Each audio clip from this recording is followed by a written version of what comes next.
ஒரு மட்டன் கறிக்கடையில் வந்து ஆட்டோட தலையை வந்து கேட்டு வாங்கிக்கிங்க. நம்ம ரெகுலராக வாங்குகிற மட்டன் கடையில் சொன்னோம்னா வந்து நீட்டாக வந்து சுத்தம் பண்ணி பொசுக்கி நம்ம சொல்கிற மாதிரி அவங்க வெட்டி கொடுப்பாங்க. அதாவது பார்த்திங்கன்னா தலை வெட்டுறப்ப வந்து அதில் இருக்க எலும்பெல்லாம் தனியாக கழிச்சிட்டு சதைப்பகுதி மட்டும் வாங்கிக்கிங்க. ஏன்னா வீட்டில் நம்ம குட்டீஸுங்க இருக்கிறப்ப அந்த எலும்புலாம் இருந்தால் அது வாய்க்குள்ளே மாட்டிக்கும். அதனால் சதைப்பகுதி மட்டும் சின்ன சின்னதாக வெட்டி வாங்கிக்கிங்க. இந்த சதைப்பகுதி பத்தில் அப்படின்னா கூடவே வந்து அதே கறிக்கடையில் வந்து நுரையீரல் கேட்டு சின்ன சின்னதாக வெட்டி வாங்கிக்கிங்க. இந்த தலைக்கறி சதைப்பகுதி நுரையீரல் வீட்டுக்கு கொண்டு வந்துட்டு ஒரு முறைக்கு 2 முறை வந்து தண்ணியில் நல்லா கழுவிட்டு அதில் இருக்க அந்த மூளைப்பகுதியை மட்டும் தனியாக வந்து எடுத்து வச்சுக்கோங்க.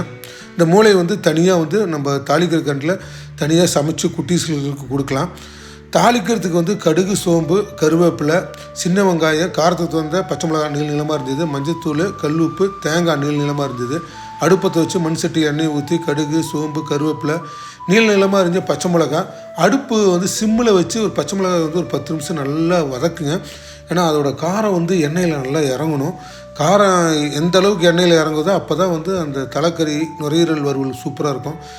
இந்த 2 அரிஞ்சா சின்ன வெங்காயத்தையும் ஆட் பண்ணி நல்லா ஒரு 5 நிமிஷம் நல்லா வதக்கிட்டு அதுக்கப்புறம் கழுவி வச்ச இந்த தலைக்கறி நுரையீரல் ஆட் பண்ணுங்கள்.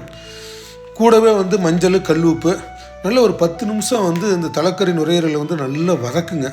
அப்போ தான் வந்து இந்த காரம்லாம் நல்லா பிடிக்கும். தண்ணியெலாம் இப்போ ஊற்ற வேண்டாம். நல்லா வதக்கிட்டு தட்டு வச்சு மூடுங்க. நல்லா வேகட்டும். அதிலே வந்து தண்ணி விடும். இடையிடையே மூடி ஓப்பன் பண்ணி நல்லா கிளறி விடுங்க.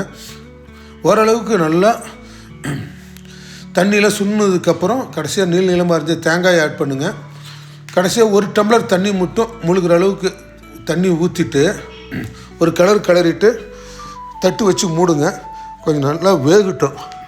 இந்த தலைக்கறி நுரையீரல் நல்லா ஓரளவுக்கு நல்லா வெந்ததுக்கப்புறம் இந்த மூடி ஓப்பன் பண்ணி ஒரு கிளறிட்டு அடுப்பு சிம்மில் வச்சு இறக்குங்க.